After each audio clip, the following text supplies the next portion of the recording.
Hello, and welcome back to continued coverage of Neverwinter, brought to you by MMO Play.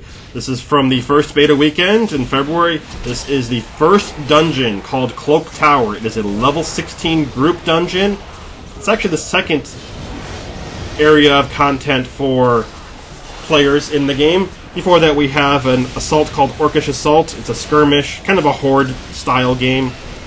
So this is a 5-person dungeon. You can see we got a couple of clerics. I think we have a warrior, and I am an elf rogue with daggers. Stabby, stabby, stabby. Like other quests, we do have the little gold glitter telling us where to go. In dungeons and in instances, watch for little secrets all over the place. You can open chests. Maybe you can find even shortcuts. So just keep an eye out, pen around. I'm going to show a couple of just basic fights to show some of the group dynamic and bosses. This is probably the first boss of the match. We're a couple minutes into the dungeon. So, this dungeon, it says it's about 45 minutes. It took me about 25 minutes, so just keep that in mind. Right now I'm running with... I have an ability that does increased damage while I'm stealth, so kind of a sneak attack ability. I have one that's a stun, so hey, good CC. Bosses are not immune to stun, by the way, so you can stun them. And then I have a dodge roll that is also a group taunt. So it kind of takes the heat off of everyone for a second. And the rogue stamina bar, his special when you hit shift, is a dodge. So I get 2 dodges, basically get 3 with that. My F1 is kind of just goes nuts, or my 1, just goes nuts, stabbing everyone in the circle. I don't have it unlocked yet, but your 2 ability, these are your daily powers, which I'll explain in a second. I have one that's a point-blank area effect that gives me extra attack rating for a bit, called Power. So you have 3 different kinds of abilities. If you've played 4th edition D&D, Dungeons & Dragons, you probably understand them and heard the terminology before. At will. These are your spam attacks you can do whenever you want. You can see we got our loot there for killing him.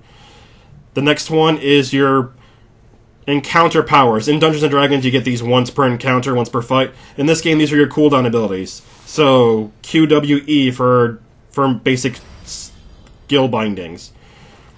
And those are the 3 powers I talked about. The stun, the dodge, and then the...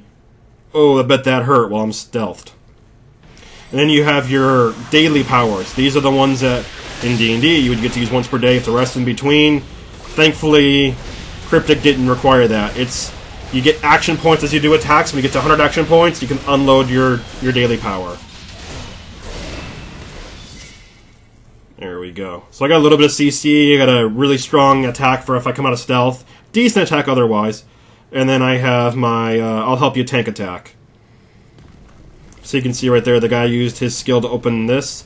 Different skills, you have Dungeoneering, every class has one. Dungeoneering, Arcana for mages, Thievery for rogues, and then there's items that temporarily give you the skill. So everyone can do everything, just have to kind of cost you money. So we're going to go ahead and fast forward to the next boss fight. You don't want to spoil the entire dungeon. Alright, here we go. About 5 more minutes into the dungeon. You can see, not really a boss, but this is going to be a big guy. A little extra challenging. We got an ogre here. You can actually fight these in the open world too. They're kind of elites, and they're a little bit harder. Got to use your active skills to deal with them. So you can see my special, my at-will ability, what it'll do is occasionally I'll just go nuts and just attack very, very, very fast. Really nice when I'm soloing, I have a life leech, so kind of a life steal.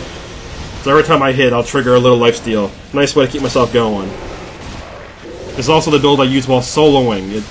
The taunt keeps me from taking too much damage. Very, very handy, because I'm squishy and I'm melee. Usually it's a really bad combination while soloing.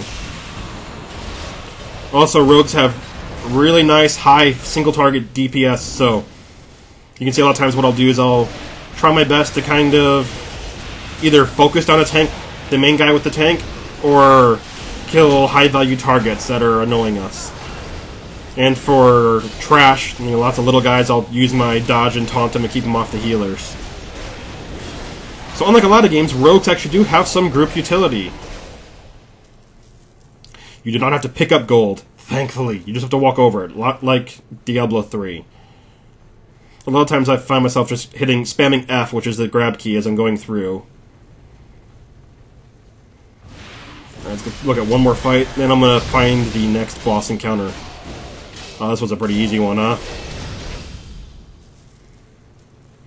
See, it looks like the priests are using they have an area effect. Looks like it roots too, so pretty good looking ability. The priest was just announced before the beta weekend. We have the mage coming out soon. I've actually been getting loot for the mage, and he hasn't in game yet. This is the trickster rogue, which means, with it being a special name, kind of implies that there may be other rogues and other options for classes in the future. So it gives them the option to just keep building on the game. Let's go find a more interesting, harder fight. Alright, and here is the boss of the dungeon. Everyone has to get in circle. You must gather your party before venturing forth. Sorry, I played Baldur's Gate 2 a lot when I was younger. So once you do, you kind of teleport into this little ring, and this is the guy. This is the big dude. He hurts, so if you see him winding up, dodge it. Do something, block it, anything. Don't take the hit. He will almost one-shot me. I took one hit, I believe, at one point.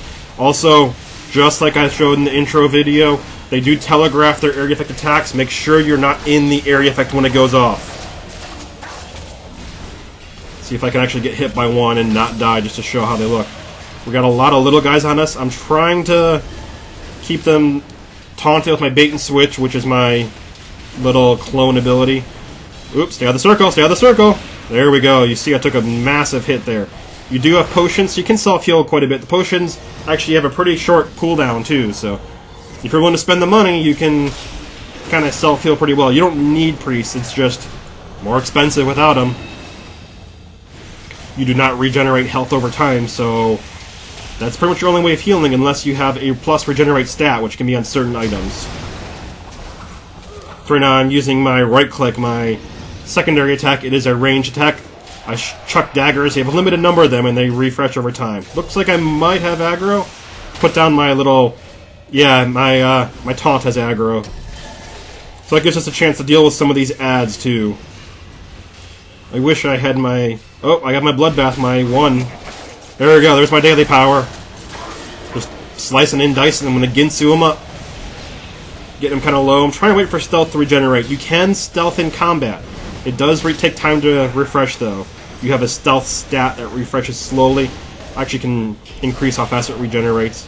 When it gets to full, then you can go ahead and go into stealth, and I can come out and use my big R backstab attack, which level 28 can crit for over 4,000.